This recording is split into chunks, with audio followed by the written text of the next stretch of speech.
10 মিনিটে সেরেছি। দেখবে, আমাকে বুক করবে তোমরা বিয়েতে, ঠিক আছে? কোনো হেভি মেকআপ আর্টিস্টের দরকার নেই। 10 মিনিটে সেরেছি আমি নিজের মেকআপ, মায়ের মেকআপ, আরও 2-1জনের মেকআপ সেরেছি। এটা মায়ের মা, হ্যাঁ মায়ের মা, আমার বড় মা, ঠিক আছে?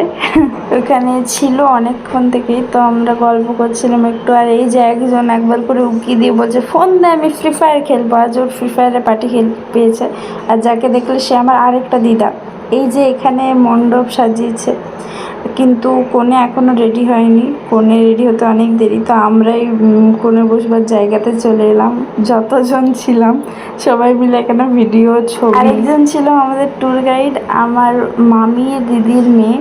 এই যে এখানে ও রেডি হয়ে গিয়েছিল, আমরা রেডি হয়ে গিয়েছিলাম, ছবি তুলছিলাম। কিন্তু মামি সবাইকে রেডি করছিল, যেহেতু মাসি তখনও রেডি হয়নি, কেউ ছিল না। তো ভিডিও, ছবি ওই সবই হচ্ছিল। আর 2-1জন লোক একবার করে তাকালো আর চলে গেল, যে তো দেখছি যে বউ আসেনি। আর এই ভিডিওটা শ্যুট করছিলাম মা ফেসবুকে দেবে বলে, কারণ তখন বিকেলে কোনো ভিডিও ছাড়া হয়নি।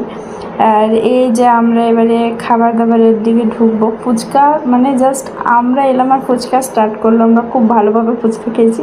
তারপর যতক্ষণে বাপি ঘর থেকে বাইরে বেরোলো ততক্ষণে ভিড় হয়ে গেছে। তো বাপির অল টাইম ফেভারিট হচ্ছে কফি, মানে কফি খাচ্ছিল। আর এই হচ্ছে ইন্দ্রজিৎ, আমার আরেকটা মামার ছেলে। ব্লগ হচ্ছে, ব্লগ ঢুকবি ব্লগে বল হাই।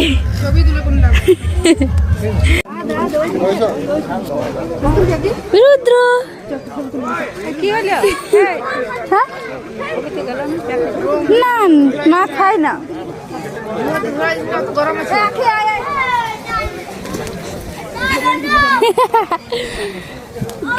গ্যাংস্টার ছবি।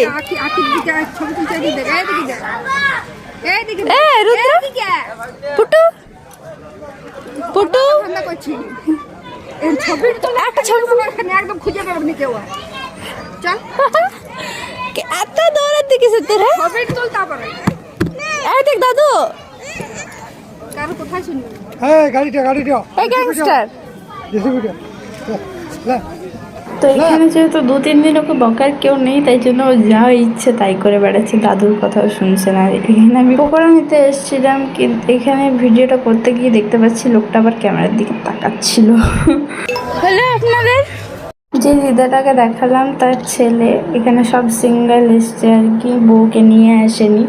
আমাকে বলছে ছবি তুলেতে, তুই তো ভালো ছবি তুলিস, ক্যামেরাম্যান। তো আমি বললাম দাঁড়াও দিচ্ছি। তখন এই ক্যামেরাটা মাকে ধরলাম, আর মা জানে না যে ভিডিও